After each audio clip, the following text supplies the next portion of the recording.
जय हिंद, वंदे मातरम। दोस्तों, मैं आशुतोष आपके अपने YouTube channel JMD exam crack पर आप सभी का बहुत बहुत स्वागत करता हूं। जैसा कि आप सभी जानते हैं, मैं आशुतोष आपके अपने यूट्यूब चैनल जेएमडी क्लासेस पे आपका बहुत बहुत स्वागत करता हूं।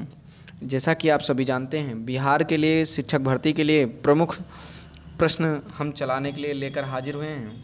उसी में आइए कुछ प्रश्नों की श्रृंखला को हम आगे बढ़ाते हैं और समझने का प्रयास करते हैं। आपको एक चीज़ बता दूं कि आप लोग के बहुत डिमांड थी, सर पीडीएफ कहाँ से प्राप्त करें, पीडीएफ कहाँ से प्राप्त करें। तो पीडीएफ के लिए टेलीग्राम चैनल है जिसका नाम है जेएमडी, ध्यान दीजिएगा, जेएमडी एग्ज़ाम क्रैक पर आप जाकर ज्वाइन कर लें और वहाँ पर आपको इस सारी चीज़ों का पीडीएफ सुरूप से उपस्थित हो जाएगा। आइए देर ना करते हुए डिस्कस करते हैं प्रश्नों की श्रृंखला को, क्योंकि हमें टाइम बहुत कम है और इस पर डिस्कस करना है। कह रहा है, उपचारात्मक शिक्षण वह विधि है जो समस्याओं के कारणों की पहचान करेगी, समस्याओं को उलझा कर प्रस्तुत करेगी, समस्याओं को दूर करने में सफलता प्रदान करेगी, समस्याओं को विभाषित नियमों पर ज्ञान प्रदर्शन करेगी। तो आप सभी लोग जानते हो ये क्या करेगी, तो आपको सबको पता है ये समस्याओं को दूर करने की सफलता प्रदान करेगी। ये क्या करती है? समस्याओं को दूर करने में सफलता प्रदान करती है। कह रहा, निम्नलिखित में से कौन सा शिक्षण सूत्र नहीं है? मूर्त से अमूर्त की ओर, ज्ञात से अज्ञात की ओर, विश्लेषण से संश्लेषण की ओर, या अनुकरण से अभ्यास की ओर। तो अब जानते हैं कौन सा नहीं है, तो संश्लेषण से विश्लेषण की ओर होता है। यहाँ तो विश्लेषण से संश्लेषण की ओर है, ऑप्शन नंबर सी ही शिक्षण सूत्र नहीं है। आइए अगले प्रश्न की बात करते हैं और चलते हैं अगले प्रश्न के बारे में। कह रहा है, भाषा विकास के अंतर्गत अधिग्रहण करने की वह अवस्था जिसमें बालक शुद्ध उच्चारण करने लगता है, क्या 2 वर्ष में, क्या 3 वर्ष में, 8 वर्ष में, या 12 वर्ष में? तो आप सभी लोग जानते हैं 3 वर्ष में बच्चा शुद्ध उच्चारण करने लगता है। अगला प्रश्न है, डॉक्टर मरिया मॉन्टेसी निवासी थी, या इटली की, या अमेरिका की, या फ्रांस की, या भारत की? तो ये कहाँ से थी? ये इटली से थी। कहाँ से थी? ये इटली से थी। अगला प्रश्न बात कर रहे हैं, मातृभाषा शिक्षण का उद्देश्य है, ज्ञानात्मक उद्देश्य है, सृजनात्मक उद्देश्य है, कौशलात्मक उद्देश्य, या सभी उद्देश्य हैं? तो आप सभी लोग जानते हैं मातृभाषात्मक जो भाषा है उसका उल्लेख ज्ञानात्मक भी है, सृजनात्मक भी है, कौशलात्मक भी है।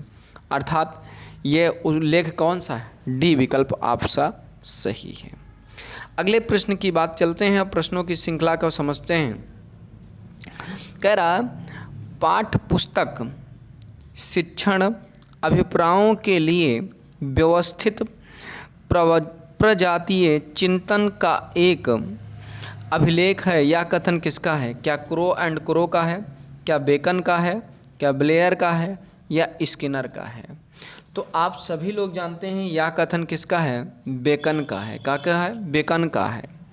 अगले प्रश्न की बात कह रहा हूँ, भाषा कौशल का स्वरूप है बोलना, लिखना, पढ़ना, ए और बी दोनों, या इनमें से कोई नहीं? तो आप सभी लोग जानते हैं भाषा का जो है बोलना, लिखना, पढ़ना दोनों सब होगा। अब इसलिए इसका नंबर सही 3 हो जाएगा। आइए प्रश्न की बात करते हैं अगले प्रश्न के बारे में। कह रहा, एक छात्र अपने पिता के गलत कर्मों के कारण कक्षा में हीन भावना से ग्रस्त है। कक्षा में आप उससे उसके पिता के समाचार पूछते रहेंगे, उसे गलत कार्यों से अलग रहने की प्रेरणा देंगे, सामान्य छात्रों को उससे अलग रहने की कहेंगे, उसे उसके हल पर छोड़ देंगे, नहीं, उसके हाल पर नहीं छोड़ेंगे, सामान्य बालकों से अलग नहीं करेंगे, पिता का समाचार भी नहीं पूछेंगे, तो उसे उसकी गलतियों उसके गलत कार्यों को गलत कार्यों से अलग रहने की प्रेरणा देंगे। उम्मीद करते हैं क्लियर हो रहा होगा। अगले प्रश्न की बात कर रहा है, कविता का यथार्थ मूल्यांकन कैसे किया जाता है? सरल प्रणाली द्वारा, समीक्षा प्रणाली द्वारा, गुप्त प्रणाली द्वारा, छोटी प्रणाली द्वारा। तो आप जानते हैं समीक्षा प्रणाली द्वारा कविता का यथार्थ मूल्यांकन किया जाता है। अगले प्रश्न की बात करते हैं और चलिए, प्रश्न है, व्याकरण भाषा निम्न में से किस का साधन है? क्या त्रुटि का, बोलने का, शुद्धता का, इनमें से कोई नहीं का? तो व्याकरण भाषा निम्न में से किसका साधन है? तो आपको पता होना चाहिए व्याकरण भाषा शुद्धता का क्या है? साधन है। अगला पूछ रहा है, चंद्रोदय में कौन सी संधि है? क्या यण संधि है? क्या दीर्घ संधि है? क्या वृद्धि संधि है? क्या गुण संधि है? आप सभी लोग जानते हैं चंद्रोदय में गुण संधि है, क्योंकि आप एक चुरकी देख लिए और एक मात्रा देख लिए तो क्या हो जाएगी, यहाँ पे चंद्रोदय में गुण संधि हो जाएगी। अष्टाध्यायी में कौन सा समास है? द्विगु समास है, कर्मधारय समास है, अव्ययीभाव तत्पुरुष, कौन सा समास है? आपको पता है अष्टाध्यायी जो होता है 8 अध्यायों का समूह को अष्टाध्यायी कहा जाता है, यानी संख्या की बात हो रही है तो संख्या की बात होगी तो यहाँ द्विगु की बात होगी, द्विगु समास की। अगले प्रश्न की बात करते हैं और समझने का प्रयास करते हैं। आज का प्रश्न कह रहा, निम्नलिखित वाक्यों में से किसमें प्रेरणार्थक क्रिया का प्रयोग नहीं है? पिता उससे पढ़ते हैं, राम नहीं पढ़ता, वह अध्यापक से पढ़ते हैं, अध्यापक परिश्रम कराते हैं। तो प्रेरणार्थक क्रिया जो है वो आप सभी लोग जानते हैं, राम नहीं पढ़ता है, ये प्रेरणार्थक क्रिया है। अगले प्रश्न, प्रेरणार्थक क्रिया ये नहीं है, बाकी सब प्रेरणार्थक क्रिया है। अगले प्रश्न की बात करते हैं और समझने का प्रयास करते हैं प्रश्नों की श्रृंखला को। आइए अगले प्रश्न की बात करते हैं।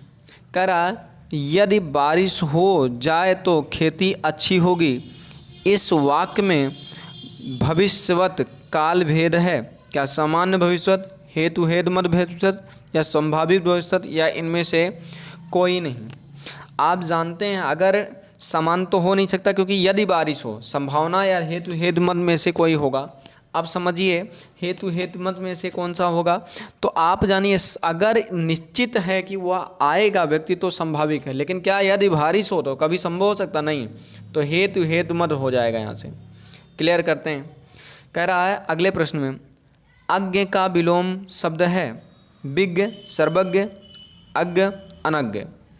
तो अज्ञ सर्व का विलोम जो होता है वो विज्ञ होता है। क्या होता है? विज्ञ होता है। अगले प्रश्न की बात करते हैं और आज के अंतिम प्रश्न के इस बात की चलेंगे, अंतिम स्लाइड के बारे में। कह रहा, निम्नलिखित में से तुकांत शब्द हैं शस्त्र, शास्त्र, आज्ञ, आज्ञ, शिव, शक्ति, दिन, रात। तो आप जानते हैं कौन सा शब्द है जो तुकांत शब्द है, तुकों के अंत में लग जाए, ऐसा तुक हो जो उससे मिलता रहे अंत वाला शब्द। तो इसका अगर देखेंगे तो अज्ञ विज्ञ जो है तुकांत शब्द है। कह रहा, स्त्री का पर्यायवाची शब्द नहीं है। कौन सा पर्यायवाची नहीं है? तो आप सभी लोग जानते हैं तरुणा है, पद्मा है, ललना है, लालमा नहीं है। अगले प्रश्न की बात करते हैं और समझने का प्रयास करते हैं और अगले प्रश्न है। कह रहा, आगे कुआं पीछे खाई का अर्थ क्या है? चारों तरफ से जल ही जल होना, रास्तों का बंद होना, दोनों तरफ से मुसीबत आना, या बीच से निकलना।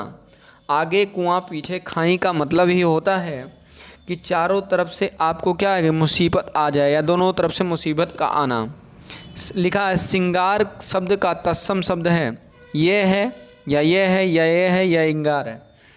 तो आप सभी लोग जानते हैं श्रृंगार जो है ये वाला तत्सम सही है। कौन सा तत्सम सही है?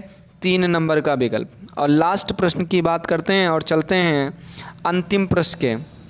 पूछ रहा है, नहीं पराग नहीं मधुर मधु नहीं विकास इतिकाल, अली कली ही सौ बधव आगे कौन हवाल। प्रस्तुत पंक्तियों में कौन सा अलंकार है?